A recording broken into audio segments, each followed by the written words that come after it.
We are here because we are dedicated to helping the entire CrossFit community.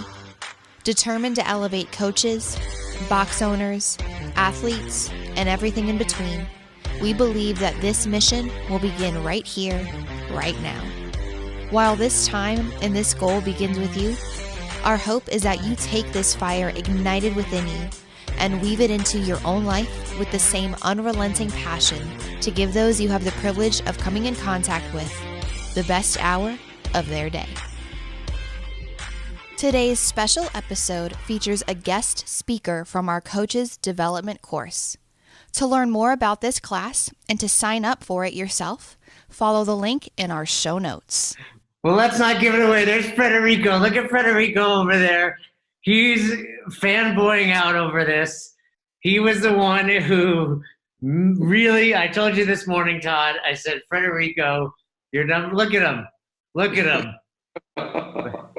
But, Federico, I've got bad news for you. Todd's not the special guest. Anasan was right. It's Rocky. Rocky is the special guest. All right. So, what do you want to say, Federico? You want to say hi to your This is gonna be the best call. See, exactly. This is what I deal with, Todd. This is what I deal with. Hey, man. First call ever. He said, where's Todd? Thought he signed up for it was something with me, and then we saw it was just you. He's probably disappointed. Well, anyway. I'm still waiting for Fern. All right. Enough, Federico. Mute yourself, please. Mute yourself. Get out. All right. So, Todd was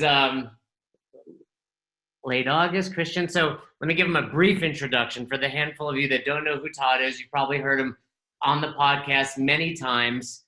Let me see, Todd. Level 4 CrossFit coach, Flowmaster on the seminar staff, multi-time affiliate owner, author for many CrossFit Journal articles, and just slightly less fit than me. So pretty Not according to the open scoreboard, leaderboard.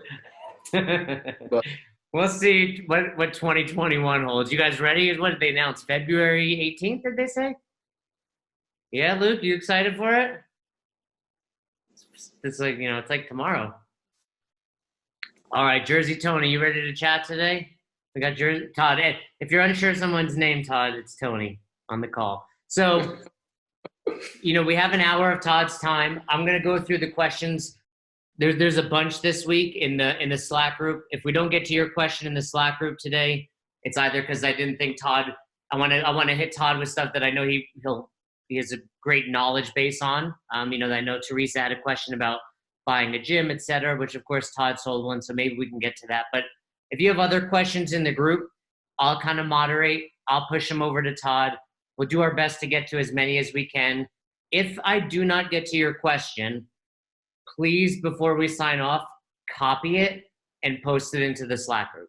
All right, just so I don't want to ever miss your guys' questions. And I'll either answer in the Slack group or we'll hold it for next week. You good, guys? Any I don't want to say any questions, but I'm sure there are lots of questions. Todd, you ready? Ready. It's not rapid fire, but I saw Laura's question, and I want to address this first because quite a few people had chimed in, and I think it's a really valid question. I think you'll have some great insight, Todd. So, Laura, let me see if Laura's on this call. Yeah, there she is. I see her waving.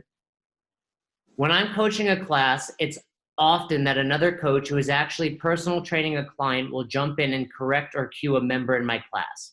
There's even been moments where I'm walking towards a member about to give them a cue and the coach intercepts simply because they are physically closer and coaches them. At first, I was super distraught and really thought my coaching sucked. I believed I was a terrible coach because I was missing things.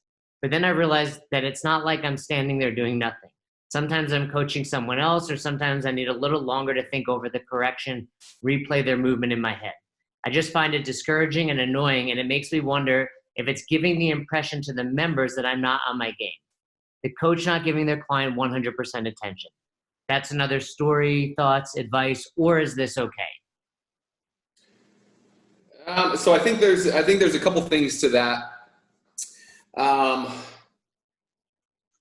The first thing that I think of is the fact that like when somebody's on the floor coaching, the goal should be for everybody in the class to be looking to that coach as the leader. And I know when I started to develop coaches at my gym after we had first opened, I would deliberately make a point to discuss with all the coaches, one, that when they were coaching, even if I was in the class, that any question that an athlete asked me, whether it was advice on what weight they should use or any of that kind of stuff, I wouldn't answer it and I'd direct it to the coach, because I wanted a clear line of who was in charge in that class and during that time, regardless of whether I was around or any of our other coaches or any of that kind of stuff.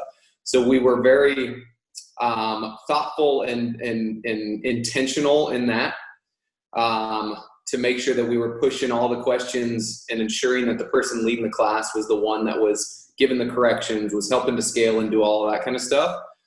So we had team meetings where we discussed that and made sure that everybody was on the same page as far as that was concerned.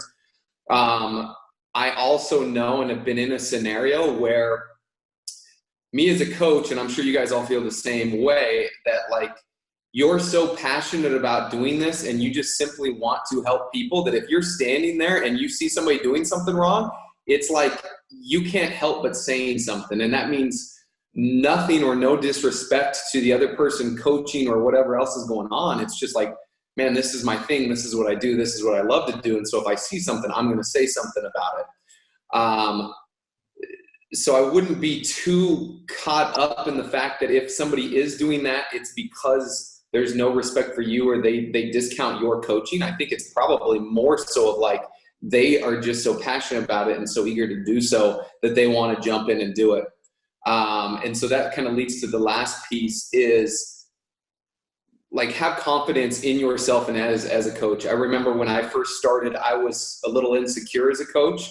And so any and every time that an athlete wouldn't listen to my cue and make a correction, an athlete wouldn't listen to my recommendation for scaling, I took it personally, and I took it as the fact that they didn't trust me or believe in me as a coach. And that wasn't because that's what they were really thinking. It was more so because of my own personal insecurities.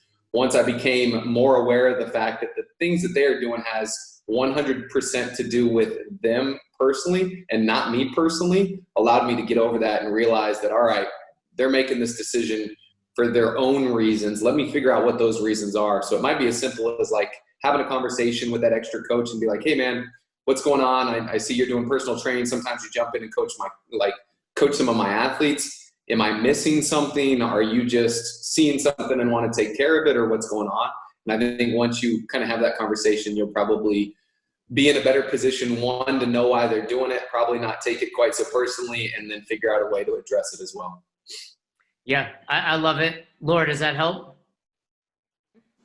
Yeah, and it helps a lot. I think it is a passion thing, but it's something that I'll bring up and just make sure that that's what it is. But yeah, it's really hard at first when you're developing as a coach and you take it personally, but I appreciate that. That was really helpful, Todd. Thank you.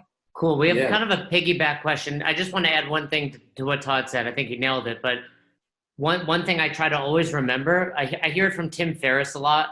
It's attributed to somebody else, but he always says, don't attribute to malice what can be attributed to ignorance. And I like to rephrase it as, don't attribute to malice what can be attributed to stupidity. You know, and the point being, it's easy to look at things like that person's being mean or they have bad intentions when they're probably just dumb, Laura. And, you know, or passionate, like Todd said. But let's piggyback off that, Todd, because Sim had a question in similar vein. So he says, I had some questions regarding taking over another coach's classes, how members react, how to ease them into your class, etc. Because they might be so used to another coach, they don't seem very open to this new coach all of a sudden. Is Sim on here? Yep, I see Sim. Yep. Just look for the long name that you can't pronounce, Todd. That's Sim. So your question, to paraphrase, is, hey, so-and-so coaches the 5 p.m. class for the last year. All of a sudden, I'm the new coach at 5 p.m. How do I get buy-in from the members? Is that a good summary of the question, Sim? Yep, that's it. What do you think, Todd? Yeah, I think one, try to be authentic and genuine to who you are. From there, do your best to try to connect with people. Sometimes I think we get so caught up in the X's and O's of actually coaching that we start just going through the process of coaching and we don't take the time to say, hey, what's up to people, try to get to know them and understand them a little bit better. And I think just trying to have a few one-off conversations with some of those athletes, whether it's right before class starts, right after class finishes, if it's during the warm-up as they're kind of doing something at their own pace, just check in, figure out who they are, how long they've been doing this for if you don't know them at all, and that kind of stuff. And then from there, try to provide, one, make the experience fun, right? They need to enjoy it. I think that's going to provide some buy-in.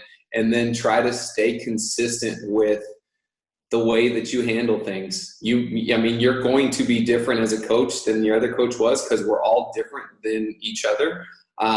But you want your style to be consistent from day to day.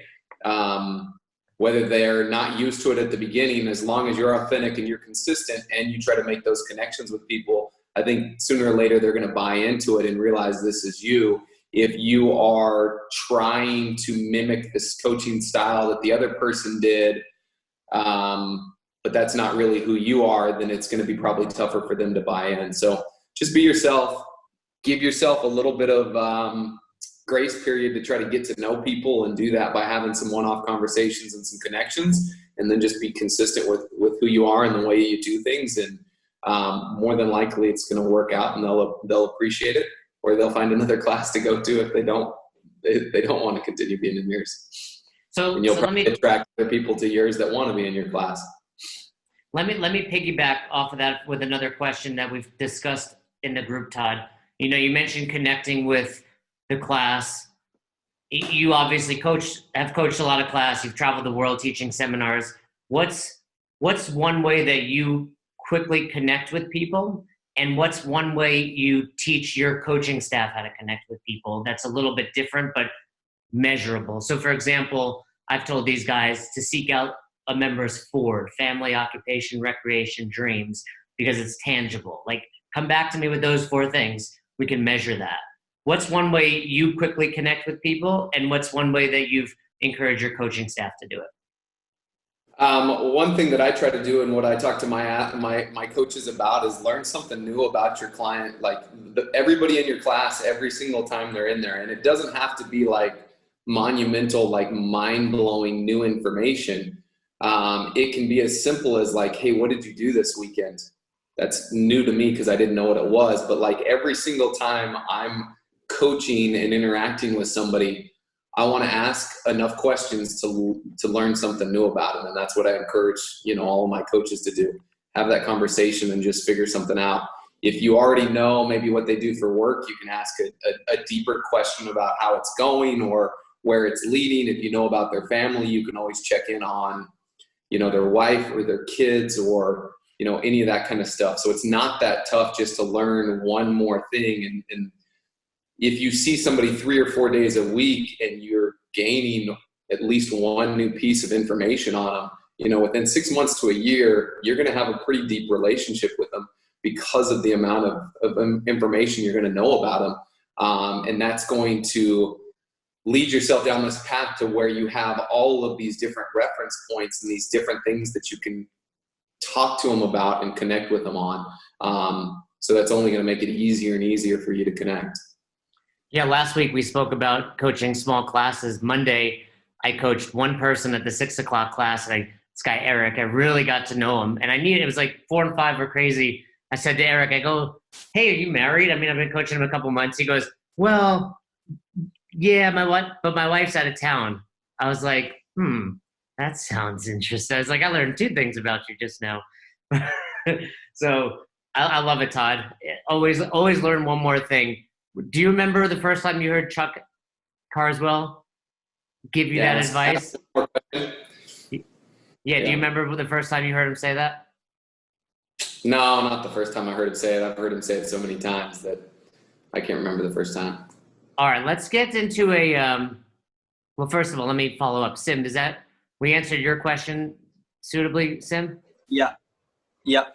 So because some of the members had already messaged the head coach regarding this, we have an application where you can see who the coach is who's taking the class. So as soon as the coach was changed, within 2-3 hours, a couple of members have messaged the head coach saying, is the earlier coach not going to be taking the class? So that was a worry of mine, but yeah, I'll try connecting with them a little more. A little less workout is fine for tomorrow, I guess. And something Todd said, just to reiterate, is be you. And that's something both Todd and I were told many times on seminar, be you. You can't be Todd. Todd certainly can't be me, etc. All right, Todd, let's get science. Oh, were you going to say something? Well, yeah, just one more thing to add on that is, as you guys know and are probably aware, like, people are resistant to change.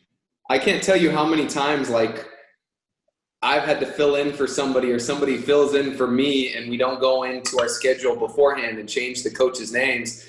And I don't think anything of it, and I don't think any of our members should care, but somebody comes in and they're like, oh, aren't you coaching class? Well, your name was on there, or vice versa. So it's something that, like, it's a bigger deal to most people that come to class, and it might be something that we don't really think about. But just because they're resistant to change to begin with, it doesn't mean that they're not going to be open to it over time. It's like anything else. You come home and your stuff's out of order where you're used to it being, like, it's going to throw you off a little bit. Once you get used to the new arrangement, you'll probably end up liking it. Well, let me ask a question that was asked last week, and it's come up a few times. Because, Todd, you follow CrossFit.com at Drive. Does someone program the warm-ups and it's consistent throughout the classes, or do you allow your coaching staff to create a new warm-up for their class? So the way that it typically happens.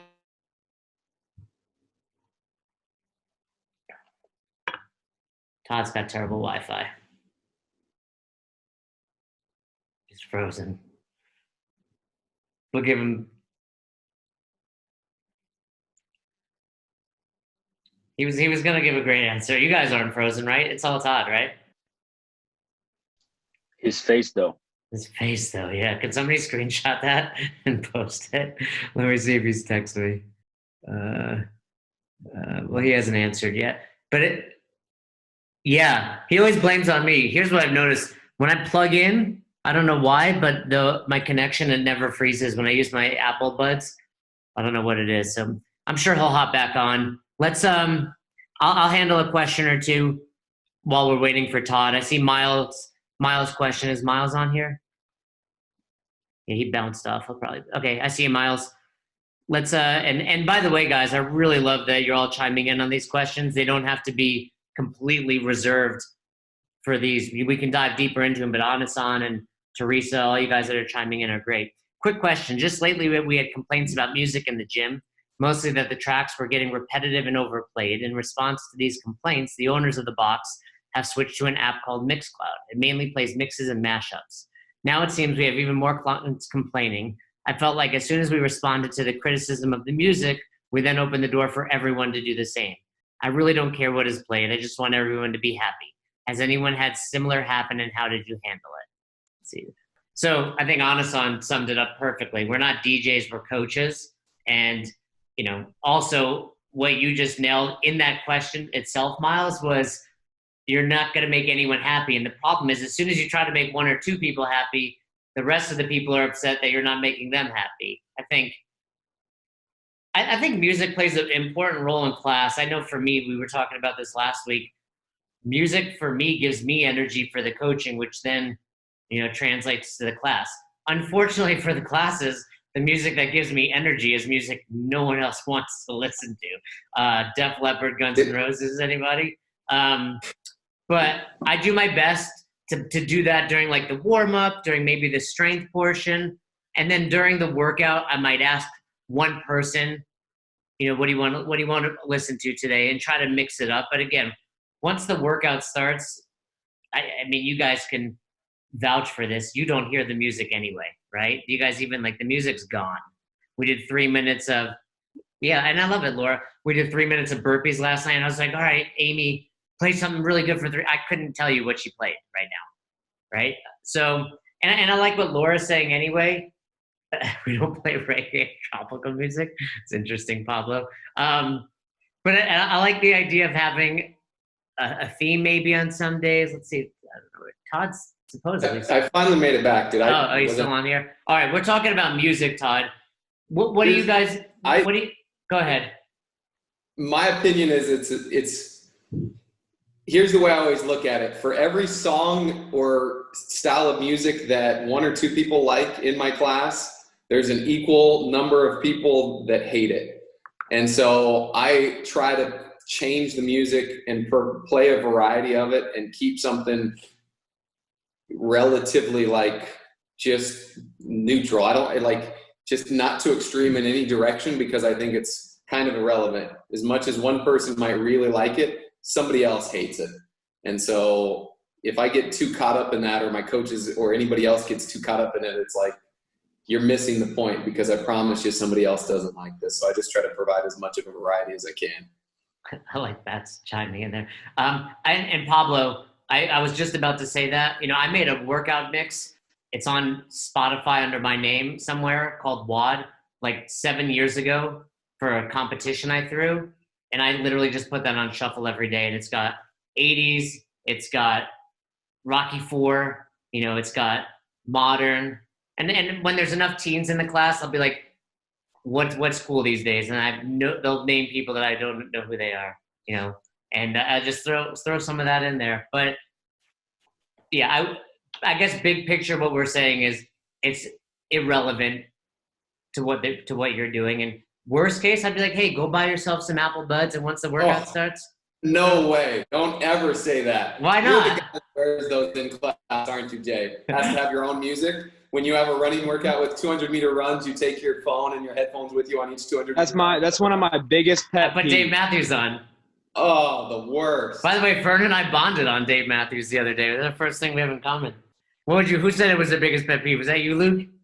No, that was me. You Brady? It drives me. If it's anything less than a mile, it fires me up. I think, especially if you have stuff inside of the gym, like if you do like 3 rounds of like 400 or 800 meter run and like 15 toe to bar and something, and people wear their headphones, it fires me up. Well, I guess my follow-up to both of you would be, who cares? Let people fucking have fun. Listen to Dave Matthews, listen to country. You're here to work out. I get you. Like, you can't hear. Jay's arguing this because he's also the guy that brings his own barbell and clips. I bring the stubby bar, the C70. C70 in there. Brings his own bumper plates. He's the one that pushes the new guy off of his pull-up bar because he has to use the same spot every time. Well, there's only one low pull-up bar. That is a problem. So, yeah, you and the little kids. When the little kids are in class, you push them off so you can use it. I kick those little kids right out the way. All right, let me ask you a sciencey question, Todd, from Owen. Is Owen on here? Whether he's not, well, I'm sure he'll listen to this. All right, question. In a squat, if there's the most shear on the knee at 90 degrees, are lunges, let's say a walking lunge, worse for you than a full range of motion squat? And if so, would that not, I'm not sure, I don't think he's using, would that not indicate unilateral variations of the squat? Just looking to kick the ball around and get some thoughts. We're in a bit of a lunging phase working up to Veterans Day chat event. Well, if you think about the mechanics for the squat itself, in a position of an air squat where you're squatting off of both legs, the knee position is forward of the ankle towards the bottom of the squat, right? And so the knee being so far forward at 90 degrees or a little bit above, you're going to be relying primarily like on your quad, and that's going to put more, it's not shear force on the knee where it's side to side, but it's more forward to back, more towards like the patella, whereas dropping below parallel recruits more the hamstring and is going to provide equal forces. In a lunge, if you're doing that correctly, you're stepping far enough forward to where your knee stays stacked over your ankle. And therefore there's not the forces on your patella as your knee drives, like as it moves forward of your foot, as it would in a regular squat. So the idea that a lunge and a squat to parallel would provide the same forces, I don't think is accurate. How have you argued with someone who has said squatting below parallel is dangerous or bad for you? I don't argue with people on ignorant topics. I love it, but what would you say? Someone's like, hey, tell me why it's not dangerous. I talk about needing to move our joints to the full range of motion, and also talk about balancing the recruitment of the complete musculature around the knee. So talk about the hamstrings as well as the quads. Cool. All right. I asked the group if they have a question to put up their virtual hand. I'm not sure how to tell you how to do that, but clearly Matt figured it out. So that's great, Brady. That's a good point. I'm going to lower your hand, Matt, and unmute you. Oh, you just disappeared. Matt, unmute yourself and go ahead and ask Todd your question, please. Me, Matt, right? Not the other one? Yeah. Okay, so the question I had was kind of pertains to staff training, and like if you found a method that worked best. So we've done things like, staff training once a month. It's 90 minutes long, or 2 hours even, depending. I didn't know if maybe, it would be better when you're developing staff, teaching staff, doing 30 minutes of, 1 day a week, or some other methodology towards just teaching, basics, mechanics. I have some people, seven person staff, some of them are full-time trainers, some of them are part-time. So didn't know if you had a methodology for doing that. So I think it's almost similar in getting people to come into the gym in general. Like, the thing that can provide the most consistency is going to be the most beneficial. So what I found in, when I've had 7 coaches, and some of them are full-time and some of them are part-time, the tough part is finding consistent time that everybody can show up for. And so you can have all the, a great plan in place, but if, your newer trainers or less experienced trainers are typically the ones that probably coach the least. If they can't come because their schedule doesn't allow it, then it's kind of irrelevant, right? So I would try to figure out what works best that you can get the majority of your staff there consistently. So like, I've done things from once a month to once a week to bi-weekly, and it kind of depends. Usually depending more so on the experience of my coaching staff or the coaches specifically. So I'd first just try to find what's a schedule that could be consistent for you. Also make it worth their time, not only in the development of their coaching, but also if at all possible. I mean, I pay them for their time. They're technically working for you. So see if you can, pay them some sort of rate for being there for that time. That will give them additional incentive potentially to show up. And say you're in a scenario where you can't get everybody together at once. I think one of the valuable things that you could do with your more experienced coaches or the people that are full-time, is maybe you meet with them on a weekly basis, because clearly if this is their full-time job, they should have more capacity during the day to work with you, and then give them the role of taking the information that you've provided to them and finding one-off times with the part-time coaches to work with them and try to, pass that information on down to them. So now they're not only learning from you, but they're also taking that information and trying to teach it to somebody else, which will in turn hopefully give them a deeper understanding and knowledge with that. Do you have a follow-up, Matt? A little bit. So that was all great. That is exactly what we've done. We pay our coaches for their training, as well as sending some seminar. But so assuming you got all that you just said in place, times to meet, I was wondering maybe more specifically if there was a more effective way that you found people learned information, or the best way to systematically get everyone up to speed. Our coaches are all very experienced, even the part-timers. We're fortunate in that aspect.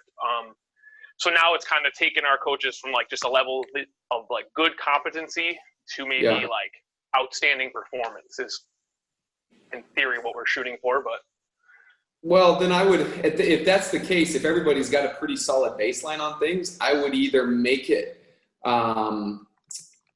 either more one-off specific, like using my coach evaluations and where specific individuals perform to base the information for a training to work on that specific need with an individual, or I'd look for general trends in our coaching staff in general and start to focus on where you think in general your overall coaching staff is lacking. Now, if there's not anything that's glaring, or you just want to take them from like a really good level to an elite level, whenever I got to the point where it was like, all right, we're pretty solid everywhere, well, then I just started rotating through the 6 criteria that we cover in the level 2 to focus on. So one meeting's we're gonna work on teaching. The next meeting, we're going to work on seeing. The next meeting, we're going to work on correcting. The next meeting, we're going to work on presence and attitude. The next meeting, we're going to work on group management. The next meeting, we're going to work on demo. And so that way, if you're making it through all those things and you're coming up with different drills or ways to teach those specific traits, if everybody's improving in all those areas, well, then you're checking the box on what it takes to be an effective trainer. So I'd either look for specific needs based on what you're seeing through evaluations or through just being around the gym, or just generally focus on those different 6 criteria. Does that add any more clarity? Yeah, that's excellent. Instinctively, that's exactly what we've been doing and what I was thinking. But so I just wanted to ask to make sure I was on the right track, and sounds like great. So yeah, thank you. Yeah. Cool. I see your hand, Matt. Let me go to Anasan first, and then you'll be next, Matt. All right, cool. My question is kind of related to like coach pay, or maybe like different opportunities as a coach. So I've been at a gym that's been open for about a year now, and I started coaching with them because I wanted to grow with the gym too. And so I was, I'm getting paid like peanuts because they're a brand new gym and they're not really financially there yet. And even now, like especially with COVID and everything, I don't even know if they can like pay more. But my question is, so I'm the only one that does personal training there at the gym. And that's it's a pretty good deal there. They're giving me 80%. So I have kind of 2 questions. At like how many members for a gym, like per class, should you like begin to ask for more for the group class paying? And then the second question is like, because I'm like doing personal training is more worthwhile, like should there be like self-promotion for like, hey, like promoting in the gym, like, hey, like I can do personal training for you if you guys are interested in that and stuff like that, versus kind of doing like a generic personal training promotion for the whole gym entirely. By the way, you're taking your level 2 this weekend, right, Anasan? Yeah, taking it Halloween, so I'll be all dressed up. Like as me, right? Okay. Well, so here's what I'll tell you with the personal training, the promotion. I would encourage you to promote that as much as possible. And I'd obviously run it past the owners, but I got to assume that the more you personal train, even if they're only getting 20%, that's still more income for them that they're not getting if you don't do it. Yeah. And the truth of the matter is that like, as far as group classes go, it's hard for me to tell you that once you go from 8 people per class to 10 people per class, that should elicit a raise for you, because I don't know anything about their overhead or any of the rest of that kind of stuff. You also don't know if it's like, hey, well, 5 people stopped coming to the morning classes and now they're coming to your afternoon classes. So he actually, like the gym owners don't have any change in revenue. So my biggest thing for anybody that's just coaching at a gym and looking for ways to generate more revenue for themselves is to do exactly what you're doing with the personal training, is figure out ways to generate more revenues for the businesses. Because it's like most of us as gym owners would love nothing more than to just give as much money to our coaches as we can. But a lot of times it's like, if coaches are just showing up to coach classes, that outside of retaining the members that we have, that doesn't generate a lot of new business. And so it's hard for us to justify figuring out ways to pay you more unless something that you're doing is helping to bring in additional revenue. So I think if I'm in your shoes, I would, promote the personal training. I would try to focus on that. And in turn, if that's making more money for the business, obviously it's going to be making more money for you as well. And then have discussions with the gym owners around, hey, I would love to help you grow this business. Here's my ideas on how to do that. If I'm able to accomplish these goals to grow our regular group classes too, here's my thought on percentage of that or how I can get paid or something like that. If you can bring that information to them, I think that's only going to be more beneficial, and it's going to be an easier yes for them.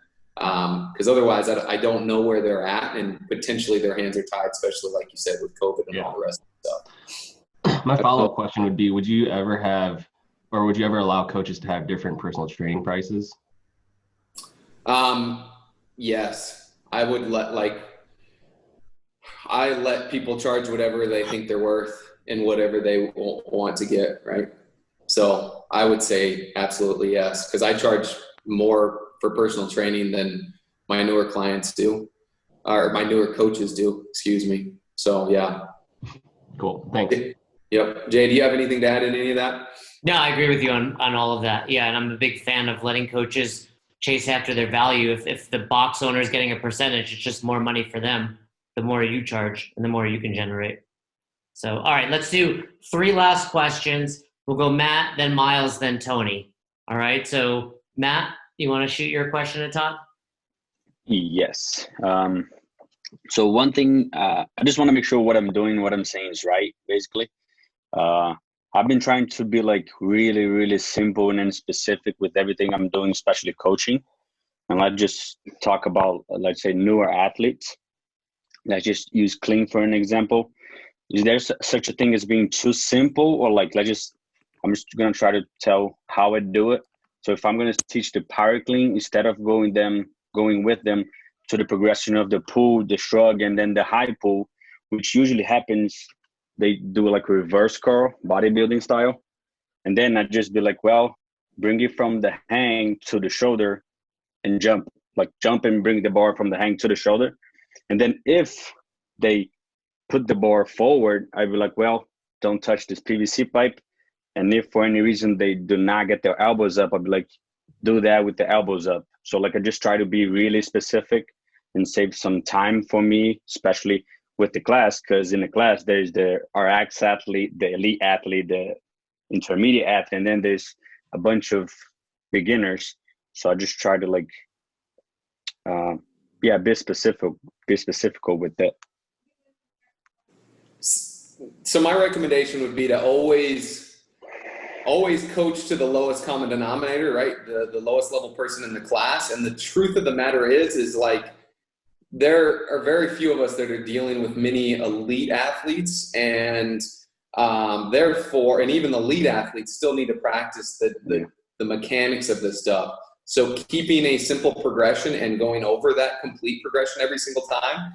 Now, whether you jump and shrug and then you go to the scarecrow position and then go to the shoulders for a power clean, one more step, you can take it or leave it depending on the day and maybe switch it up depending on your audience. I don't think that additional thing is going to make or break your teaching one way or the other, unless you're over explaining each of those things. If you keep it simple, it's really only another 20 seconds to add the high pull before the clean or to take it away.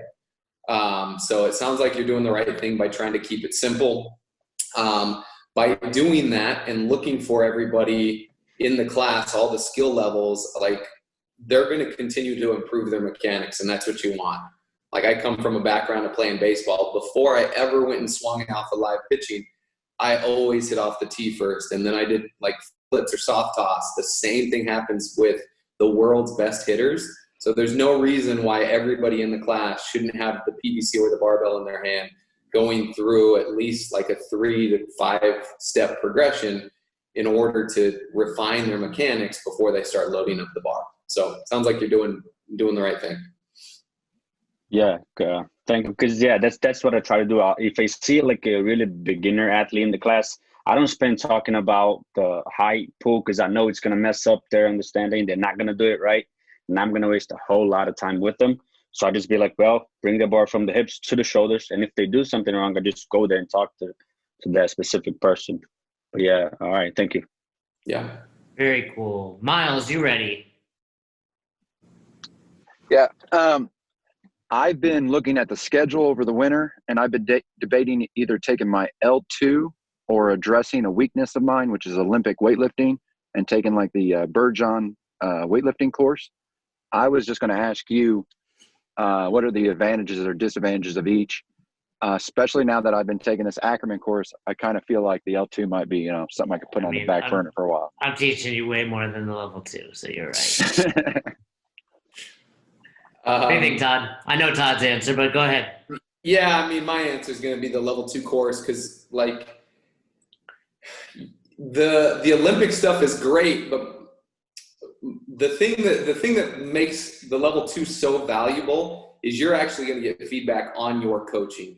So there's, you'll get a little bit of that on some tips and tools on how to coach the Olympic lifts a little bit better at the Olympic lifting course. But in the level 2, I mean, you're going to go through drills to improve your teaching, your seeing, your correcting, and then you're actually going to get, put on stage to coach, and you're going to get feedback there. And I think that kind of feedback is invaluable. Like it's just something that it's hard to get anywhere else. Whereas the ability to kind of dive into and learn the nuances of the Olympic lifts, like I feel like with enough dedication and time on YouTube and reading some articles, you can get the majority of the nuances. Now, that being said, those guys are world-class coaches, and you're going to get more insight garnered from that, but you're not going to necessarily get feedback on what you do on a day-to-day basis, which is coaching at a gym. So I think that's valuable. Now, I'm probably biased as a instructor of the level 2 courses, so but that's my opinion. I would maybe ask for the opinion of the rest of the people on the call that have done either both or one or the other. Well, you can simply look at the chat and you see the answer. The one more thing I would add to that, another layer, Miles, would be eventually, if you take your level 3, you're going to get continuing ed for those specialty courses. Granted, that may be a year or 2 or more down the road, but at least that way, when you take the course, you're getting CEUs for them in addition to the education. And also, don't show up and call it the Bergeron Olympic lifting course. You'll get kicked out. Coach Bergner. Sorry about that. I appreciate it. So thanks. And I guess the final answer, there's probably no wrong answer. The fact that you're considering continuing education puts you ahead of 99% of level 1 trainers out there. So I think that's important as well. All right, Jersey Tony. I think it was Jersey Tony, right? Was it Jersey? Dirty Jersey Tony? That's it. All right. So I guess it's more of a question to everyone. Thinking about making a splash at the gym and then speaking with the owner, is the headache of putting together a competition worth doing it?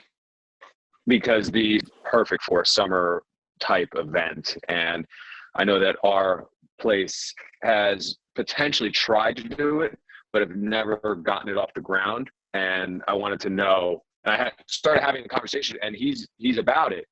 It's just, is it worth it? Todd? What's your goal? What are you trying to accomplish with the competition? So what we're trying, and this stems from, you've missed the first couple meetings, but my why as why I'm doing this is growing it to be the premier Ocean County CrossFit facility, to make a splash, then make it the southern Jersey just keep growing it and making it known in the area, and having that cachet of having it. The event, sorry, you were breaking up. To have it known as the event or as your gym? Just that my gym is associated with it, and it pretty much in the Ocean County area brings us to a level of prominence?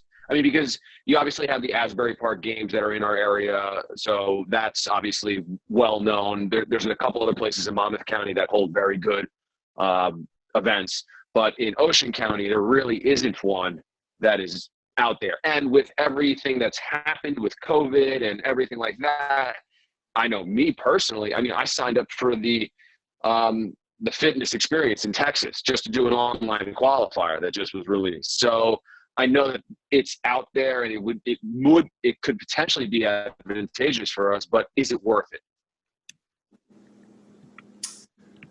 And that's for everyone, really, because I know there's a lot of owners that are on this call as well. Yeah, here's my opinion on it, and I know Jay used to run the regional events up there, so he probably has more insight.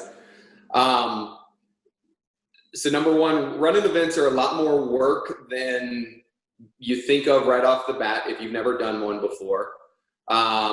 Number two, the cost that goes into them is pretty significant to where even with entry fees, it's hard to be terribly profitable. Now you can be profitable, and as you grow, you can gain sponsorships which in turn will make you even more profitable, which could be great. But what I don't think an event will do is grow your gym specifically. So no one's going to join you, like go to your, well, I'm not going to say no one. There might be some people that end up at your event that all of a sudden want to do CrossFit. They might be a spectator at your event, want to do CrossFit and live close to you and end up at your gym. But like you're essentially marketing to other CrossFitters that are outside of your area and they've already got gyms and they're probably not looking for yours. So I don't think it's going to grow your gym. Now it might make your gym more marketable or well-known in the area, which, you know, down the road, if the event continues to grow, could make it, the event itself more profitable.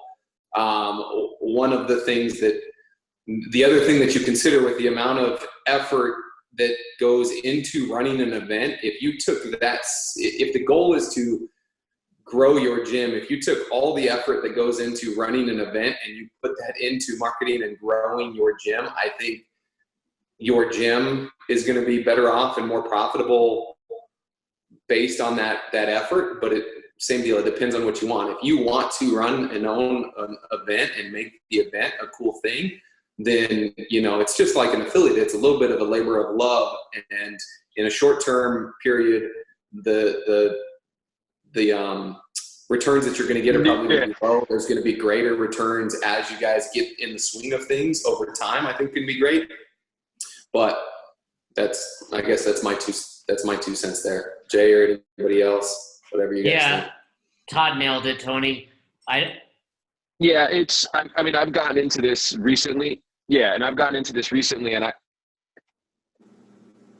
I know that I haven't gotten into just, I don't know if it came off that way, but I didn't want to do this in the form of spoils and riches or anything along those lines.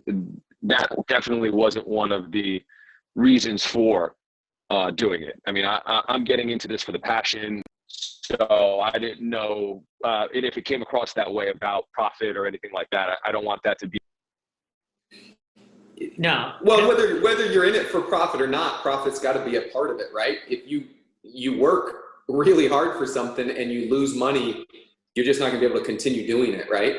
So I think we're all, I truly believe that everybody on this call is doing it because they're extremely passionate about doing this stuff, not because of the money involved with it. If that was the case, we'd all be doing something else probably. And I just wanted to pick, Todd nailed it, Tony.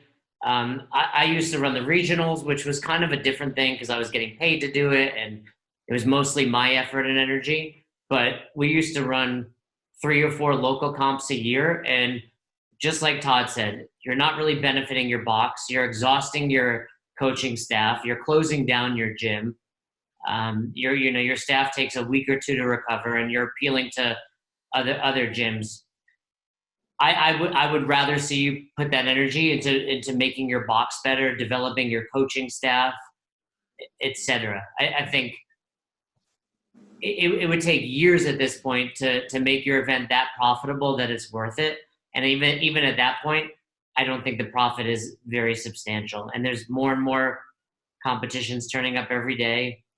So I think your better bet is to focus on your box. Yeah, I wanted to chime in really fast. We at my gym we haven't hosted. We've never hosted a competition, but we did a fundraiser team marathon row thing to raise money for a local nonprofit where the owners go to our gym as well. And I mean, we had I want to say 40 people. We had teams from our gym, locally, whatever. Everybody, if you came from outside of the gym, you had to bring your own rower. So that was one thing too. But I mean, all the people that did it all did CrossFit at other gyms. There's another gym about 45 minutes away that puts on a pretty big competition every year where they get some bigger local name athletes, whatever. It's super fun. But I mean, everybody goes there from other gyms. I don't know what their profit rate is like. I'm sure they make a good profit off of that competition because they do that one and then a couple other ones. But it's just a big headache in my eyes. I mean, CrossFit Mayhem, I went to the Mayhem comp this past January, and I went there last summer and met some people, and I was catching up with them, talking to them, and they told me that they'd been shut down since the Wednesday before, the Wednesday prior to that weekend of the competition. So the gym was shut down for 5 days. That's just, most gyms are closed down for 1 day, but even for a gym that's that big, I don't know. It just seems like a lot of hassle to me. Yeah, exactly what, Todd said. Tony, I would encourage you, think about it. I don't think you should write this off this moment because we gave you that advice. I don't know if Tony can hear us at this point. He's frozen.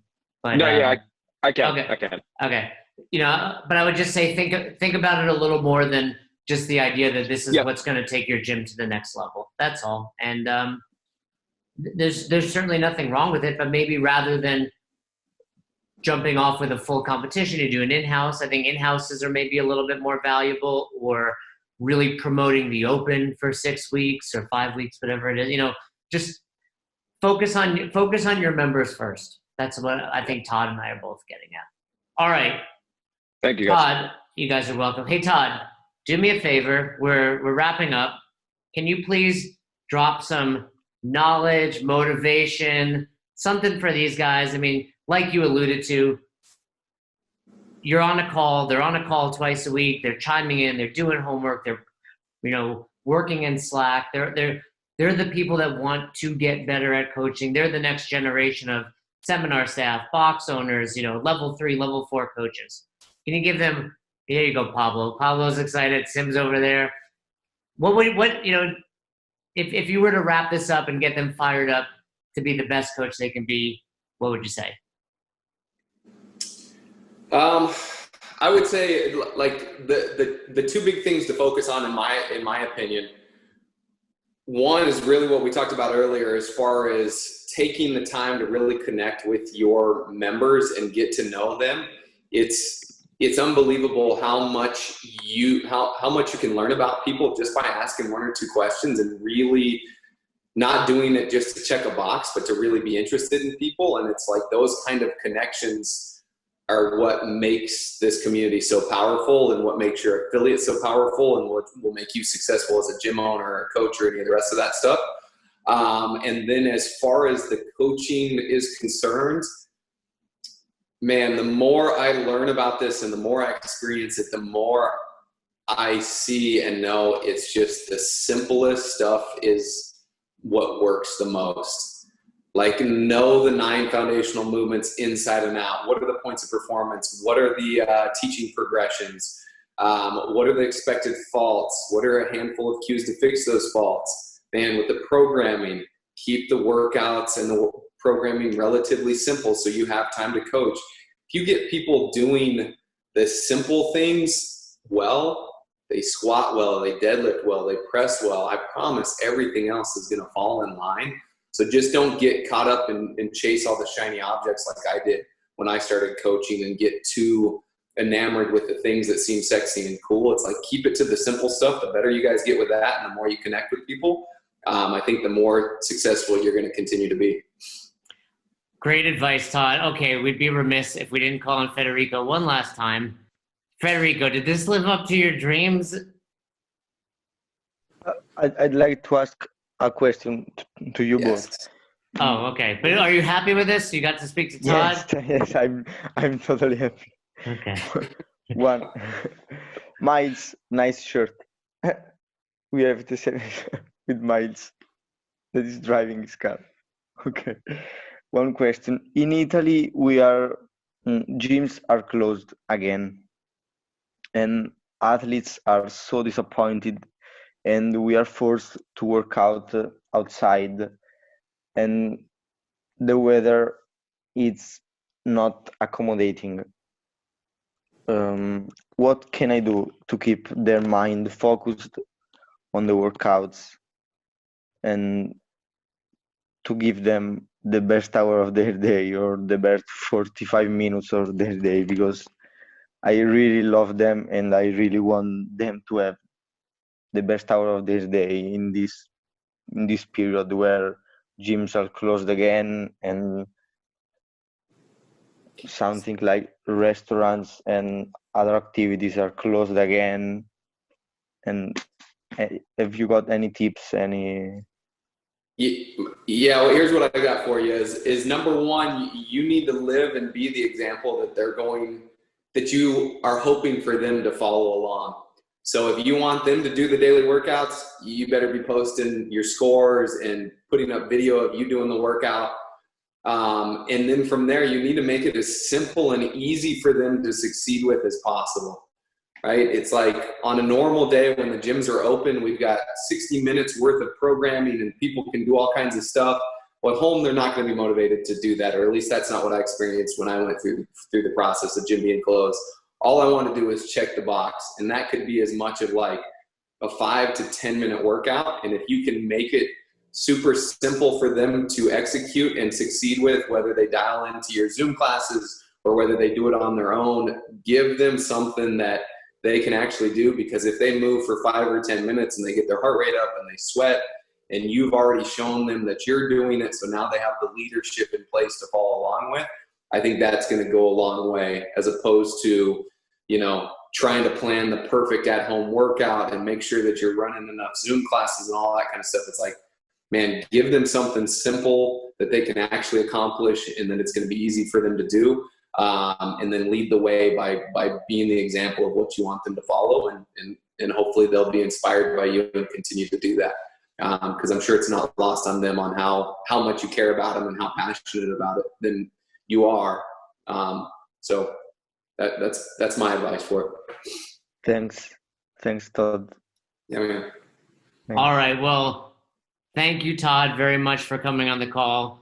You gave us some great answers. We appreciate it. And I think you just summed it up well for everything, whether it's the shutdown or being the best coach, all of your previous advice, but then ultimately lead by example, right? We got to, there's the demonstration piece of the 6 criteria, whether it's hitting the same workouts, eating right, showing up, doing it in, Italy on the streets, whatever it takes, lead by example. So if everybody wants to thank Todd on your way out, that's great. And again, thank you guys all for showing up. Don't forget the homework. I've seen most of your whiteboard briefs that have posted it. You guys are doing great. Keep throwing those in there. And I look forward to seeing the rest of them. Thank you very much, Todd. Thanks, guys. Thank you, guys. Enjoyed it. So you never miss an episode of the podcast, subscribe to our YouTube channel and on all major podcasting platforms at Best Hour of Their Day. Thank you so much for tuning in and for being a part of the best hour of our day. See you next time.